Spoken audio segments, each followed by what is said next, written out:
Hello students, welcome back to Aziza classes. Aziza classes में आप लोग का एक बार फिर से स्वागत है।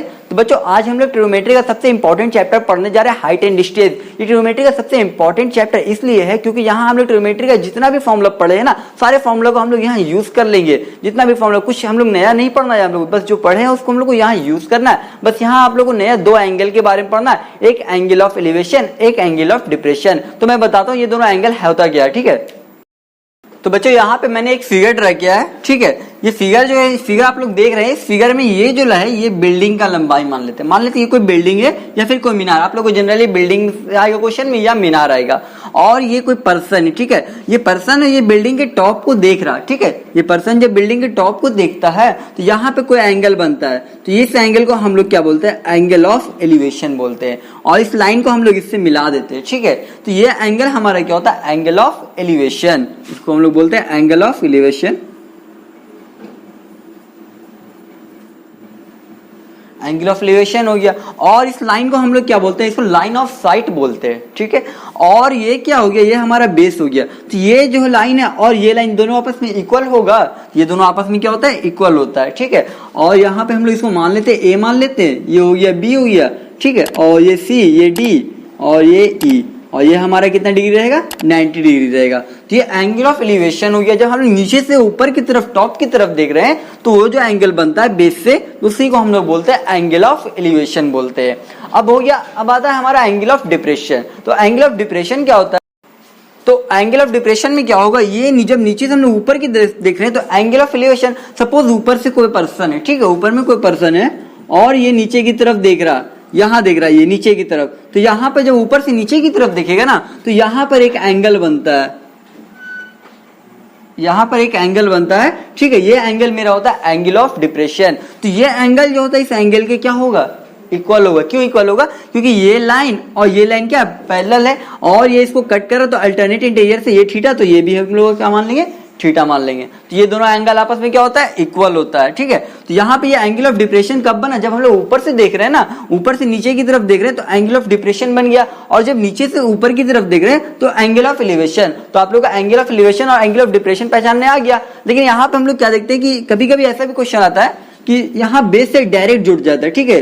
ये लाइन हमारा बेस से डायरेक्ट जुड़ जाता है। तो जब बेस से डायरेक्ट जुड़ जाएगा ना, तब यहाँ इस केस में क्या होगा? एंगल ऑफ एलिवेशन मेरा ये हो जाएगा। जो बेस के जुड़ा रहेगा वो हमारा एंगल ऑफ एलिवेशन रहेगा। तो यहाँ पे जो पर्सन है, मान लेते हैं पर्सन नहीं, कोई रस्सी है, ठीक है। कोई रस्सी है, ये कोई पोल है, ठीक है। ये एक पोल है और ये क्या? रस्सी है। रस्सी जो बेस से जमीन से जुड़ा हुआ है। तो इस केस में क्या होगा? एंगल ऑफ एलिवेशन मेरा क्या होगा? जो बेस से जुड़ा हुआ रहता है वो एंगल ऑफ एलिवेशन होता है। बस ये पहचानना आप लोगों को, जो बेस से जुड़ा हुआ रहेगा वो होगा एंगल ऑफ एलिवेशन और जो ऊपर साइड से रहेगा वो होगा एंगल ऑफ डिप्रेशन। दूसरा आप लोग ये हो गया, जो हम लोग नीचे से ऊपर की तरफ देखते हैं तो जो एंगल बनता है वो एंगल ऑफ एलिवेशन, और जब ऊपर से नीचे की तरफ देखते हैं तो जो एंगल बनता है वो एंगल ऑफ डिप्रेशन। तो अब यहाँ पे आप लोगों को दोनों एंगल क्या होता है ये याद रखना कि दोनों एंगल आपस में इक्वल रहते हैं। ये हमेशा याद रखना आप लोग। इसी बेस पे आप लोगों को सारे क्वेश्चन बना रहेगा। कुछ क्वेश्चन दे देगा एंगल ऑफ डिप्रेशन दे देगा, आप लोगों को कहेगा एंगल ऑफ एलिवेशन निकालने के लिए, तो क्या निकाल लीजिएगा ना, दोनों आपस में इक्वल होता है। तो इस तरह से एंगल ऑफ डिप्रेशन और एंगल ऑफ एलिवेशन आप लोगों को समझ में आ गया। अब हम लोग एक्सरसाइज में आएंगे। अब बहुत ही इंटरेस्टिंग चैप्टर है, बस ध्यान देना आप लोगों को। ये ध्यान रखना एंगल ऑफ एलिवेशन किसको बोलते हैं और एंगल ऑफ डिप्रेशन किसको बोलते हैं, और दोनों एंगल आपस में क्या होता है? इक्वल होता है। तो बच्चों, अब हम लोग स्टार्ट करने जा रहे हैं एनसीईआरटी का चैप्टर 9, जिसमें पहला क्वेश्चन आप लोगों का क्या कहता है? हाइट एंड डिस्टेंस में आप लोग को यहाँ पे मैंने क्वेश्चन जो लिखा हो तो आप लोगों को नहीं दिखता होगा, आप लोग के पास तो बुक होगा, बुक से आप लोग क्वेश्चन देख सकते हैं। मैंने बहुत छोटे इसमें लिखा है क्वेश्चन, ठीक है। तो यहाँ पे क्वेश्चन कहता है, circus artist is climbing a 20 metre long rope. एक सर्कस आर्टिस्ट है जो क्या करता है? 20 मीटर लंबी रस्सी पे चढ़ता है, ठीक है। और उसके बाद क्या कहता है? Which is tightly stretch and tight from the top of the vertical pole to the ground. जो क्या होता है कि टाइटली स्ट्रेच बंधा हुआ है, किससे? वर्टिकल पोल के टॉप से और ग्राउंड से, ठीक है। Find the height of the pole. तो ये मैंने पोल मान लिया, ए भी मैंने पोल मान लिया है और ए सी मैंने क्या मान लिया? रस्सी मान लिया, ठीक है। ये जो रस्सी है ये क्या? पोल के टॉप से बंधा हुआ है और जमीन के ग्राउंड से बंधा हुआ है, ठीक है। तो यहां से बंधा हुआ है और ये ए भी हमारा पोल हो गया, ए सी हमारा क्या हो गया? रोप हो गया। Find the height of the pole. तो कहता है कि पोल का हाइट आप लोगों को फाइंड आउट करना है। If the angle made by the rope with the ground is level is 30 degree. अगर रस्सी जो है जमीन से कितना डिग्री बनाता है? ये हमारा क्या हो गया? ग्राउंड हो गया ना। जमीन से रस्सी जो है अगर 30 डिग्री बनाता है तो आप लोग को ये पोल का हाइट फाइंड आउट करना है, ए बी। तो बच्चों यहाँ पर हम लोग करेंगे क्या, पहले मैं बताता हूँ। ये दिया है आप लोग क्या, कौन सा एंगल है जो बेस से बनाता है एंगल, मैंने बताया था उसको हम लोग क्या बोलते हैं, एंगल ऑफ एलिवेशन बोलते हैं। तो ये आपका एंगल ऑफ एलिवेशन दिया हुआ है और आप लोग को एक साइड दे दिया हुआ है, लाइन ऑफ साइड दिया हुआ है, जिसको हम लोग हाइपोटेनस बोलेंगे। ट्रायंगल है ना, यहाँ हम लोग हाइपोटेनस बोलेंगे, ऐसे एक्चुअल में क्या लाइन ऑफ साइट है, ठीक है। अब उसके बाद हम लोग को कहता है ये हाइट फाइंड आउट करने के लिए यह रिलेशन देखना है। इस क्वेश्चन में हाइट एंड डिस्टेंस को बनाने से पहले ना आप लोग को रिलेशन निकालना पड़ेगा। रिलेशन अगर आप लोग सीख जाते हैं निकालने के लिए तो आप लोग सारा का सारा क्वेश्चन बन जाएगा। यहाँ गिवन में क्या, गिवन को साइड का गिवन देखेंगे और साइड कौन सा साइड निकालना वो देखेंगे। तो गिवन में हम लोग को क्या दिया हुआ है, हाइपोटेनस दिया हुआ है, ऐसे हमारा क्या हो जाएगा, हाइपोटेनस हो जाएगा ना। हाइपोटेनस दिया हुआ है गिवन, और हम लोग को फाइंड आउट करने के लिए क्या कह रहा है, ए बी। तो ये हमारा क्या हो जाएगा, परपेंडिकुलर हो जाएगा। तो हाइपोटेनस और परपेंडिकुलर का रिलेशन किसमें आता है, याद कीजिए ट्रिग्नोमेट्री का जो 6 रेशियो होता है किसमें आता है, हाइपोटेनस और परपेंडिकुलर का रिलेशन साइन और कॉसेक में आता है। यहाँ हम लोग साइन और कॉसेक लेकर के बनाएंगे, जिससे रिलेशन आएगा वो वाला रेशियो हम लोग वहां पुट कर देंगे। अगर हाइपोटेनस और बेस का रिलेशन रहता है तो हाइपोटेनस और बेस का रिलेशन किस में आता है, सेक और कॉस में आता है। तब यहाँ हम लोग सेक और कॉस लेके बनाते हैं। लेकिन यहाँ क्या हम लोग को लेके चलना है, गिवन में दिया हुआ है हाइपोटेनस और निकालना है हम लोग को परपेंडिकुलर, मतलब पोल का लेंथ है, हाइट निकालना है, ठीक है। तो हाइपोटेनस और परपेंडिकुलर किसमें आ गया, साइन और कॉसेक में। यहाँ साइन और कॉसेक लेके चलेंगे। सबसे पहले हम लोग मान लेते हैं, पहले सॉल्यूशन लिखेंगे। Solution, let the height of the pole, let the height of pole is equal to AB। Pole का हाइट मैंने कितना मान लिया, AB मान लिया, ठीक है। एंड द लेंथ ऑफ रोप,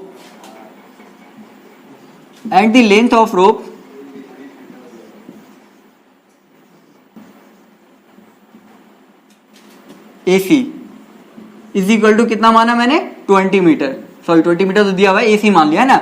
इसको हम लोग AC क्या मान लिया, रस्सी की लंबाई को मान लिया, ठीक है। और उसके बाद हमारा बेस क्या हो गया, BC। तो इसको लिखने की जरूरत नहीं, क्योंकि यहाँ हम लोग इसका यूज नहीं है ना। क्या यूज हम लोग परपेंडिकुलर का और हाइपोटेनस से हम लोग का रिलेशन निकालना, तो यहाँ बेस का जरूरत नहीं है, तो हम लोग बेस को नहीं निकलेंगे।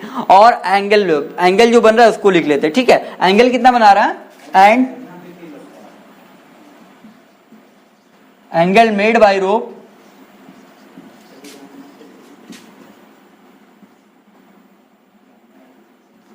जिसको हम लोग क्या लेते हैं, एंगल सी मानते हैं, ठीक है। Angle C is equal to कितना है, 30 डिग्री।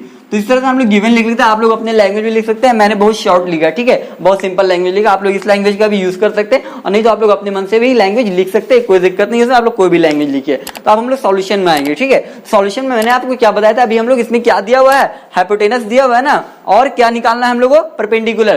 तो हाइपोटेनस और परपेंडिकुलर किस में आता है, साइन और कॉसेक में आता है। तो यहाँ हम लोग साइन और कॉसेक लेके चलेंगे। एंगल कितना दिया हुआ है, 30 डिग्री, तो हम लोग साइन 30 लेके चलते हैं, या कॉसेक 30। तो हम यहाँ साइन 30 लेके चलते हैं। बस आप लोग को रिलेशन निकालने आ गया ना कि किससे निकलेगा, कौन सा फॉर्मूला लगेगा, तो आप लोग का वैल्यू बन जाएगा। बस हमको अब कुछ नहीं करना, जो हम पढ़े थे उसका यूज करना है। साइन 30 लेके चलते हैं, और साइन थीटा का फॉर्मूला जानते हैं हम लोग क्या होता है, P/H होता है। तो परपेंडिकुलर कौन हो जाएगा इसके लिए, AB। तो यहाँ क्या हो जाएगा, AB, साइन के लिए परपेंडिकुलर AB, और हाइपोटेनस AC। AB/AC मैंने पुट कर दिया, बस जो मैंने पढ़ा है वो मैंने पुट कर रहा हूँ। अब यहाँ साइन 30 का वैल्यू तो आप लोग जानते हैं क्या होता है, 1/2। यहाँ हो जाएगा आप लोग का 1/2, और इज इक्वल टू AB आप लोग को गिवन है नहीं है ना, तो AB आप लोग ऐसे ही छोड़ दीजिए, AB ऐसे ही रह गया।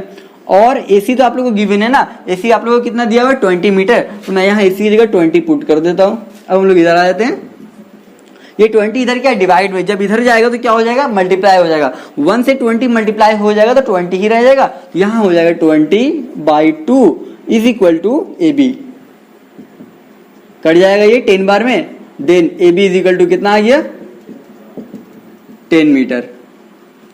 तो AB हमारा 10 मीटर आ गया। तो AB हमने किसको माना था, हाइट ऑफ पोल माना था ना, हाइट ऑफ पोल माना था। तो हाइट ऑफ पोल हमारा निकल गया, AB इज इक्वल टू कितना, 10 मीटर। तो हमको फाइंड आउट भी तो यही करने के लिए कह रहा था, पोल का हाइट कितना होता है, ये हमारा क्वेश्चन था। तो पोल का हाइट हमने फाइंड आउट कर लिया, AB is equal to 10 metre. तो हम लोग यहां लिख देंगे hence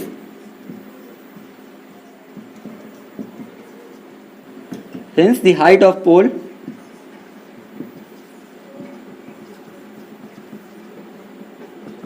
AB is equal to 10 metre. ये हमारा आंसर हो गया। इस तरह से मैंने क्वेश्चन नंबर 1 सॉल्व किया। अब हम लोग नेक्स्ट क्वेश्चन नंबर 2 में आते हैं। तो बच्चों अब हम लोग क्वेश्चन नंबर 2 में आते हैं। तो क्वेश्चन नंबर 2 जो आपका क्वेश्चन नंबर 1 से पूरा अलग है, पूरा डिफरेंट है आपका। बस आप लोग को यहाँ पर भी वही रूल करना है, ऐसा नहीं कि यहाँ पे रूल अलग हो जाएगा, डिफरेंट है तो यहाँ पर भी वही रूल, रिलेशन आप लोग को मिलाना है, रिलेशन मिला करके आंसर हम लोग फाइंड आउट कर लेंगे। तो सबसे पहले हम लोग क्वेश्चन पढ़ते हैं। क्वेश्चन मैंने फिर बता दे रहा हूँ, मैं क्वेश्चन यहाँ छोटा लिख रहा हूँ, आप लोग बुक से देख करके आप लोग क्वेश्चन पढ़ लीजिएगा। A tree breaks due to stroke, आंधी आने की वजह से एक ट्री क्या होती है, टूट जाती है, ठीक है। And the broken parts bend, जो टूटा हुआ भाग होता है वो क्या होता है, झुक जाता है। जैसे मान लेते हैं कि ये एसी मेरा क्या एक ट्री है, ठीक है, ये पूरा एसी एक ट्री है और आंधी आने की वजह से इसका यहाँ से जो पार्ट है ये क्या होता है, झुक जाता है, टूट करके क्या होता है, ये झुक जाता है इस तरह से। That the top of the tree touches the ground, जिसकी वजह से ये ट्री का जो टॉप पार्ट होता है ना वो झुक करके क्या होता है, जमीन को, ग्राउंड को टच कर लेता है, ठीक है। मेकिंग एंगल 30 डिग्री, और टच करने के बाद जब ये यहाँ से झुकेगा, यहाँ पे जमीन टच करेगा तो जाहिर सी बात है कोई ना कोई एंगल बनाएगा ना। तो ये एंगल बनाता है, ये एंगल कितना डिग्री बना रहा है, 30 डिग्री। तो ये 30 डिग्री जो एंगल बना है ये कौन सा एंगल बना है, एंगल ऑफ एलिवेशन बना है। फिर से मैं बता दूं, एंगल ऑफ एलिवेशन बना है ना। And the distance between the foot of the tree, ठीक है, foot of the tree, tree का फुट हमारा ये हुई है, ठीक है। Distance between the foot of the tree to the point where the top touches the ground, कहता है कि पेड़ के फुट से और जहां पर जो टूटा हुआ भाग जो जमीन को टच करता है ये भाग, तो दोनों के बीच का दूरी कितना कहता है, 8 मीटर है, ठीक है।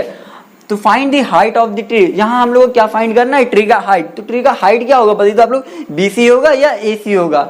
AC हमारा एक्चुअल हाइट हो गया ना, टूटने के बाद ना ये हाफ हो गया है, लेकिन हमारा एक्चुअल ओरिजिनल हाइट क्या हो गया, AC हो गया। तो हम लोग AC फाइंड आउट करना पड़ेगा। तो यहाँ हम लोग जब AC फाइंड आउट करना पड़ेगा तो हम लोग पहले यहाँ एक बता देता हूँ मैं, BC आप लोग फाइंड आउट कर लीजिएगा। तो BC फाइंड आउट कर लीजिएगा तो फिर आप लोग AC फाइंड आउट कर सकते हैं। तो यहाँ BC फाइंड आउट करने के लिए हम लोग को क्या करना पड़ेगा, तो यहाँ फिर से रिलेशन मिलाएंगे हम लोग। रिलेशन मिलाते ये क्या आ जाएगा, BC हमारा क्या हो जाएगा, परपेंडिकुलर हो जाएगा, और ये हमारा जो दिया हुआ गिवन जो दिया हुआ CD ये क्या है, बेस है। तो P और B का रिलेशन किस में आता है, 6 फॉर्मूला में से किस में आता है, P और B का रिलेशन कॉट और tan में आता है ना। तो यहाँ हम लोग किसका यूज कर लेंगे, कॉट या tan का यूज कर लेंगे। तो कॉट या tan का यूज करके हम लोग BC फाइंड आउट कर सकते हैं। अब उसके बाद फिर आगे देखेंगे क्या करना है हम लोग को। सबसे पहले हम लोग लिख लेते हैं सॉल्यूशन।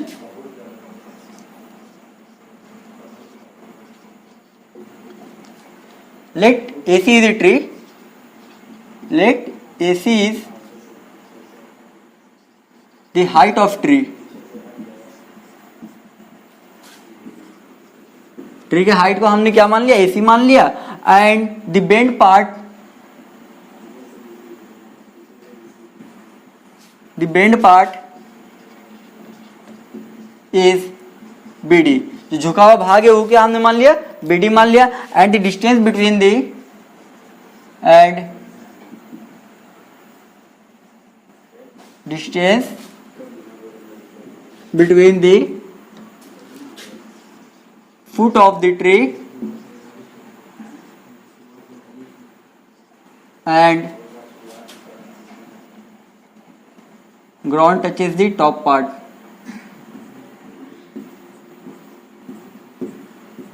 top part, ठीक है। कितना है, is CD is equal to 8 metre, ठीक है। ये कितना हो गया, जो ग्राउंड पे ये मेरा डिस्टेंस कितना हो गया, 8 मीटर हो गया। तो लैंग्वेज आप लोगों को पहले लिखना होगा, आप लोग अपने से भी अपना लैंग्वेज लिख सकते हैं। हम यहाँ शॉर्ट लैंग्वेज लिख रहे हैं, आप लोग हो सकता है लॉन्ग लैंग्वेज लिख दिए, या फिर हो सकता है इससे भी शॉर्ट लिख दें, ज्यादा शॉर्ट नहीं लिखे तो मार्क्स आप लोगों का क्या हो जाएगा, कट जाएगा। तो यहाँ हमने लैंग्वेज लिख लिया। और कितना डिग्री बना रहा है, एंगल कितना डिग्री बना रहा है, 30 degree. Making an angle, making an angle D is equal to 30 degree, जो 30 डिग्री है, ठीक है। तो अब हम लोग यहाँ फाइंड आउट करना है, क्या फाइंड आउट करना है, यहाँ मैं सबसे पहले हम लोग को BC फाइंड आउट करना है ना। BC फाइंड आउट कर लेंगे तो BC के बाद हम लोग क्या AC फाइंड आउट कर सकते हैं। कैसे करेंगे वो हम लोग बाद में देखेंगे, पहले BC फाइंड आउट करते हैं। तो BC का रिलेशन हम लोग मिला लेते हैं, BC और CD, मतलब P हो गया ये और ये हो गया B। तो P और B का रिलेशन किस में आता है, कॉट या tan में, tan में आता है ना, कॉट दोनों में आता है, कॉट और tan दोनों में आता है, ठीक है। यहाँ कॉट या tan का हम लोग यूज करके निकाल लेंगे। तो हम लोग लिखते हैं इन ट्रायंगल BCD। सबसे पहले हम लोग ले लेते हैं tan 30 या cot 30 भी ले सकते हैं, कोई दिक्कत नहीं, tan 30 या cot 30। tan 30 जब हम लोग लेंगे तो tan 30 इज इक्वल टू क्या होगा, tan 30 में क्या आता है, P/B होता है। तो P हमारा हो गया BC और B हो गया हमारा CD, तो BC/CD। तो आइए ना, tan के रिलेशन में दोनों यूज हो रहा है ना, जो गिवन दिया हुआ है जो हम लोग को फाइंड आउट करना है वो साइड, दोनों साइड का रिलेशन हम लोग को निकालना रहता है। तो tan 30 का वैल्यू तो आप लोग जानते हैं क्या होता है, 1/√3 होता है। यहाँ हम लोग लिख देंगे 1/√3, √3। अब उसके बाद BC हम लोग को मालूम है, नहीं मालूम है, BC रहने देते हैं। और CD हम लोग को मालूम है, तो CD की जगह पे हम लोग क्या पुट कर देंगे, 8 पुट कर देते हैं। यहां हम लोग BC/CD की जगह पर 8 पुट कर दिए, ठीक है। अब उसके बाद देखिए क्या करना है, ये क्या डिवाइड में जब इधर जाएगा 1 से मल्टीप्लाई होगा तो क्या हो जाएगा, 8 हो जाएगा, 8/√3 हो जाएगा, ये 8/√3 is equal to BC। BC is equal to हमारा कितना आ गया, BC is equal to 8/√3 metre, ठीक है। BC हमने निकाल लिया 8/√3 मीटर हो गया, BC हमने फाइंड आउट कर लिया। अब हम लोग को फाइंड क्या करना है, AB। तो AB हम लोग कैसे फाइंड आउट करेंगे, यहां देखिए AB और BD दोनों इक्वल होगा। क्यों इक्वल होगा, क्योंकि ये जो भाग है पेड़ का, ये पेड़ का जो भाग है टूट के यही भाग में नीचे आ गया है, तो ये साइड और ये साइड दोनों का लेंथ आपस में क्या होगा, इक्वल हो जाएगा। तो हम लोग क्या लिखते हैं, AB equal to BD, AB equal to BD लिखेंगे हम लोग। सबसे पहले हम लोग BD फाइंड आउट कर लेते हैं, ठीक है। तो BD अब हम लोग कैसे फाइंड आउट करेंगे, यहाँ देखिए आप लोगों को 2 साइड दिया हुआ है, ठीक है। कोई 2 साइड दिया हुआ है, आप लोग को ये एक हाइपोटेनस लेके चलना है, तो हाइपोटेनस परपेंडिकुलर लेके चलेंगे तो भी निकल जाएगा, हाइपोटेनस बेस लेकर के चलेंगे तो भी निकल जाएगा। तो हम लोग हाइपोटेनस परपेंडिकुलर लेके चलेंगे, sin 30 का वैल्यू रखेंगे तो भी निकल जाएगा, हाइपोटेनस और बेस लेके चलेंगे cos 30 का वैल्यू रखेंगे तो भी निकल जाएगा। तो यहाँ हम लोग sin 30 पुट करते हैं, sin 30 इज इक्वल टू क्या होता है, sin 30 के लिए क्या हो जाएगा, पर P के लिए क्या हो जाएगा, परपेंडिकुलर BC एंड हाइपोटेनस हमारा क्या हो गया, BD। याद रखिए एक जो गिवन दिया हुआ रहता है, एक जो हम लोग को फाइंड आउट करना रहता है। यहाँ पे तो दोनों साइड गिवन है ना, तो दोनों में से किसी एक को ले लेंगे, और यहाँ पे हम लोग को फाइंड आउट क्या करना है, BD हाइपोटेनस। ये दोनों का रिलेशन किस में आता है, तो परपेंडिकुलर और हाइपोटेनस का हम लोग लेके चल रहे हैं, तो परपेंडिकुलर और हाइपोटेनस का रिलेशन cos में आता है और sin में आता है। यहाँ हमने sin पुट कर दिया, तो sin 30 इज इक्वल टू कितना होता है, 1/2 इज इक्वल टू, और BC, तो BC इज इक्वल टू हम लोग को दिया हुआ है, कितना दिया हुआ है, हमें फाइंड आउट किया भी 8/√3, ये हो जाएगा 8/√3, और बाई क्या है, BD हम लोग को मालूम है, नहीं मालूम है, BD तो फाइंड आउट करना है बाई BD। अब यहाँ पर क्या होगा, यहाँ पे हम लोग को देखना है 1/2 इज इक्वल टू, हम लिख सकते हैं इसको 8/√3 इंटू 1/BD लिख सकते हैं इस तरह से। अब उसके बाद क्या हो जाएगा, ये √3 इधर डिवाइड में, इधर जाएगा तो क्या हो जाएगा, मल्टीप्लाई में, और ये मल्टीप्लाई में इधर आ जाएगा तो क्या हो जाएगा, डिवाइड में। तो इसको क्रॉस मल्टीपल कर देते हैं, यहाँ पे हो जाएगा ये √3 इंटू 1 √3 हो गया, और यहाँ पे 8 2 कितना हो जाएगा, 16 हो जाएगा, इज इक्वल टू 1/BD हो गया। अब हम लोग क्या करेंगे, BD को इधर लेके जाते हैं, और सॉरी या फिर डायरेक्ट इंटरचेंज कर देते हैं ना, BD को ऊपर कर देंगे, और तो यहाँ पे ये भी क्या हो जाएगा, ऊपर हो जाएगा, ये क्या हो जाएगा, नीचे हो जाएगा, उल्टा कर देते हैं, इंटरचेंज कर देते हैं। तो 16/√3 इज इक्वल टू BD/1। अब इस 1 को लिखे चाहे नहीं लिखे कोई फर्क नहीं पड़ता, नहीं तो आप लोग ऐसे भी कर सकते थे, यहाँ पर BD क्या होता है, इधर मल्टीप्लाई होता है, ठीक है, और ये √3 क्या चलाते हैं इधर डिवाइड में, और ये 16 इधर डिवाइड में, ये कहाँ चलाते हैं, इधर मल्टीप्लाई में। तो इससे भी आप लोग का निकल जाता है BD इज इक्वल टू 16/√3, दोनों मेथड आप लोग अप्लाई कर सकते थे। यहाँ हमने BD फाइंड आउट कर लिया, BD इज इक्वल टू कितना आ गया, 16/√3 मीटर, ठीक है। अब हम लोग को BD मालूम हो गया, ठीक है। यहाँ हम लोग को क्या मालूम है, BC मालूम है, और हमने अभी BD फाइंड आउट कर लिया 16/√3 मीटर। अब हम लोग को फाइंड आउट क्या करना है, AB, क्योंकि AC मेरा क्या है, पेड़ का एक्चुअल लेंथ है ना, एक्चुअल हाइट है, हम लोग को AC निकालना है। तो AC में निकालने के लिए हम लोग करेंगे क्या, इस AB को और इस BC को जोड़ देंगे। तो AB को कब जोड़ेंगे, AB हम लोग को मालूम रहेगा तब ना, तो AB हम लोग को मालूम हो गया कैसे, क्योंकि AB इक्वल टू क्या है, BD है ना, तो BD हमने फाइंड आउट कर लिया, तो AB भी हमारा क्या हो जाएगा, 16/√3 मीटर। तो हम लोग को निकालना है क्या, अब AC, तो AC इज इक्वल टू क्या हो जाएगा, AC हमारा पेड़ का एक्चुअल हाइट है, तो AC इज इक्वल टू हम क्या लिख सकते हैं, AB plus BC, AB plus BC, then AB is equal to कितना है, 16/√3, and BC is equal to कितना है, 8/√3। एलसीएम ले लेंगे, √3 रह जाएगा, 16 प्लस 8 कितना हो जाएगा, 24/√3 आ गया, ठीक है। तो यहां तक मेरा आंसर आ गया, लेकिन बुक में आप लोगों को क्या रहेगा, डिफरेंट दिखेगा। आप लोग क्यों डिफरेंट दिखेगा, क्योंकि यहाँ जो है डिनोमिनेटर इरेशनल नंबर में, अब इसको क्या कर देंगे, रेशनलाइज कर देंगे। अगर यहाँ तक भी हम लोग छोड़ देते तो हमारा आंसर आ गया, कोई गलत नहीं है, लेकिन इसको रेशनलाइज कर देने के बाद हमारा जो एक्यूरेट वैल्यू आ जाएगा बुक से मैच कर जाएगा। जो हम इसको रेशनलाइज करते हैं यहाँ पर 24/83 है ना, AC इज इक्वल टू 24/√3 है, तो 24/√3 रेशनलाइज करने के लिए हम लोग क्या करेंगे, √3/√3 कर देंगे। यहाँ हो जाएगा हमारे पास 24√3, और यहाँ हो जाएगा √3 √3 क्या हो जाएगा, 3 हो जाएगा, 3 से ये कितने बार कट जाएगा, 8 बार में, ये हो जाएगा 8√3 मीटर। तो एसी हमारा क्या हो गया, पेड़ का हाइट हो गया। तो पेड़ का हाइट लिख दीजिएगा आप लोग, hence the height of tree is equal to AC is equal to 8√3 metre. इस तरह से हमने क्वेश्चन नंबर 2 फाइंड आउट कर लिया। तो स्टूडेंट्स इस तरह से मैंने एनसीईआरटी का चैप्टर 9 का 2 क्वेश्चन सॉल्व कर लिया। बाकी का जो क्वेश्चन है हम लोग नेक्स्ट क्लास में डिस्कस करेंगे। अगर आप लोग इस वीडियो में कहीं पे कुछ प्रॉब्लम है, क्या कहीं पे कुछ डॉट हुआ समझने में या कुछ अलग तरह का डॉट है, तो आप हमारे कमेंट सेक्शन में बता सकते हैं, ताकि हम आप लोग को इस डॉट को क्लियर कर सके। साथ ही साथ आप हमारे इस वीडियो को लाइक करें, शेयर करें और हमारे चैनल अजीजा क्लासेस को सब्सक्राइब करना नहीं भूलें।